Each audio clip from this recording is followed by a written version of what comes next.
Okay, let's talk today about the Catholic Reformation, which is also called the Counter Reformation.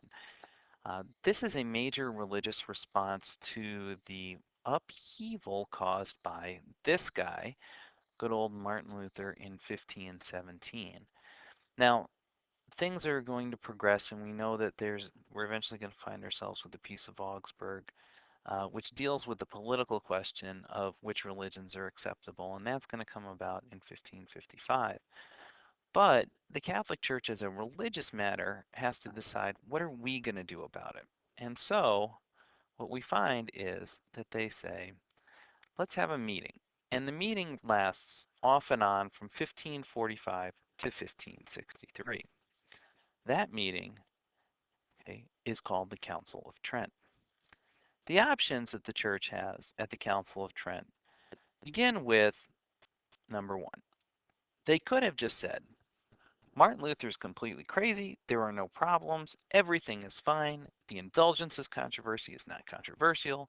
Catholic doctrine is perfect. The Pope has infallibility. There are no problems. Second option facing the church, admit that there were problems. And the church could honestly have said, you know what? Martin Luther is right, and we should do what he's saying. We have all these other sacraments, and obviously, as a religious doctrine, Lutheranism is appealing to a number of people. So, option number three, admit there were problems, but also say Luther was wrong. Okay, we can fix these problems from within the church. So, what do we get at the Council of Trent? Go with option three. So the church is going to decide at that point in time that they need to do some things to help get back control. Step number one is going to be to reorganize the papacy.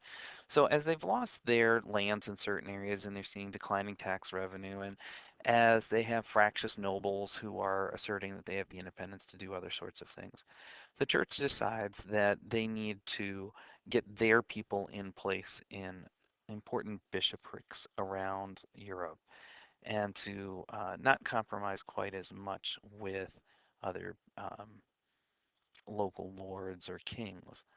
They find great support in the Spanish monarchs, and the Spanish monarchy is really going to fall into the hands of the Habsburg family, and the Habsburgs control large portions of Europe. So as a political matter, the Habsburgs in many ways become the fighting forces of Catholicism. On the doctrinal level, what they're going to do is they're going to increase an emphasis on piety. Okay? They recognize that when people had been having feast days and that when people had been collecting relics and people had been venerating saints, they were doing many of these rituals for the wrong reason. It was sort of to get years off of purgatory so they wouldn't suffer before they go to hell. Uh, it was not about a genuine religious feeling. And that's going to be a very important word for us. Feeling. Okay, so make sure you're feeling it. Now, along with this, they said we're going to create new opportunities for people, and there are certain religious orders that come about as that at that time. The Dominicans are a monastic order, so they're monks. The Capuchins are a sub-order of Dominicans who focus on poverty and on helping people.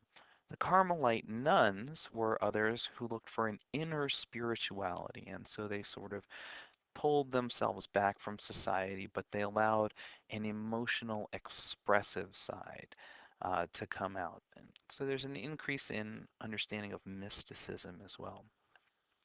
Probably the most important reform organization, though, was the Society of Jesus. And this was founded by St. Ignatius Loyola, and he is Spanish. He was actually quite a good military man, and he took his military background with him when he created his army of priests. Now, what was interesting about the Society of Jesus as it was organized is that this group of intensely loyal, very dedicated, very religious people reported directly to the Pope.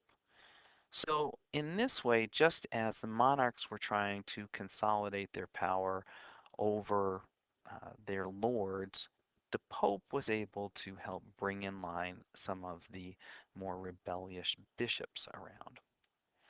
One of the most important contributions of the Jesuits and of other monastic orders was that there was a new emphasis on education. And the Catholic Church recognized that it was not in its best interest to have illiterate priests, that it was not in its best interest to keep the mass of people um, in ignorance as well. And so they acknowledged to a certain extent Martin Luther's criticisms of the liturgy as being out of touch with people. And the Jesuits were responsible for starting schools in many, many places. The Jesuits also engaged in missionary work. And we're going to take another look at the work of the Jesuits when we get to chapter 14, and we deal with the idea of Europeans colonizing other places in the world and why people were engaged in missionary work. So, as a consequence, what happens is the Catholic Church essentially doubles down, and they say the doctrines that Martin Luther was critical of may have needed some work, but they were basically right.